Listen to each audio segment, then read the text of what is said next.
Accepting criticism and how we put out criticism can be the single most important thing that can help to bind believers together or to push believers far away from each other. Not only believers, even our families, even at the workplace, in our communities.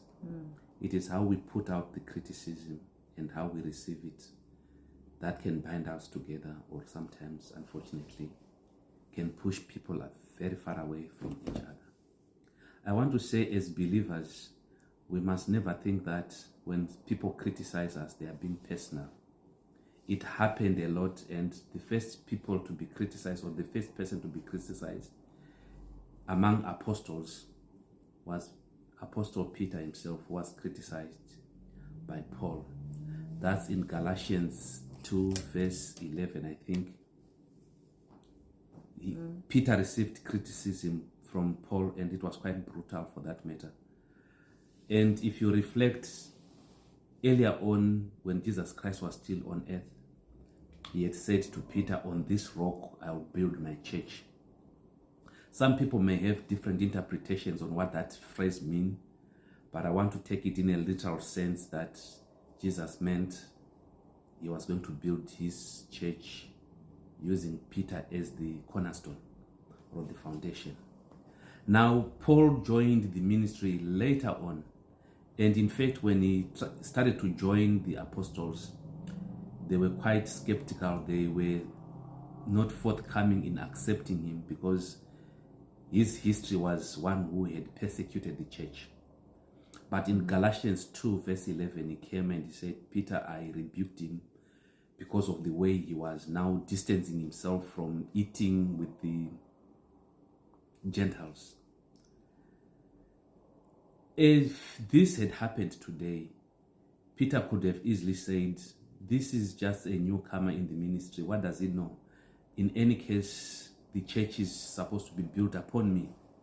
And he was going to resist any attempts by Paul to criticize him. But he accepted the criticism. And the church is what it is today on the basis of perhaps the way he was able to embrace some of these things.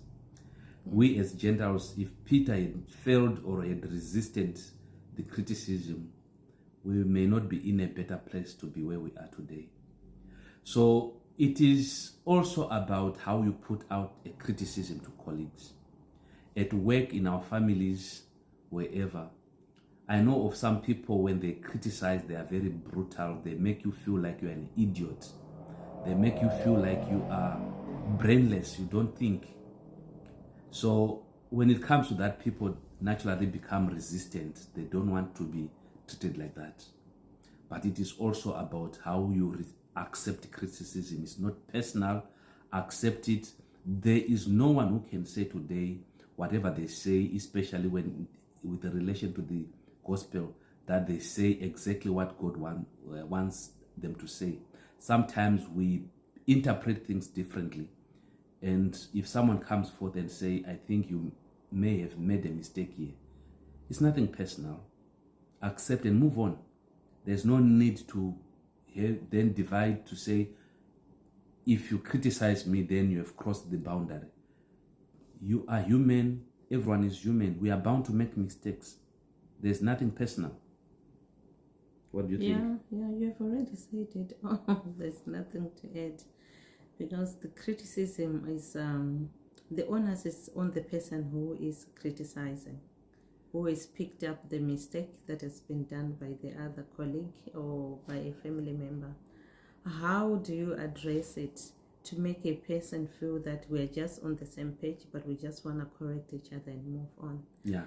The way you correct the person will make the person embrace it gracefully and with so much delight. Yeah. And to see that all this person is trying to do is to build me is the main thing.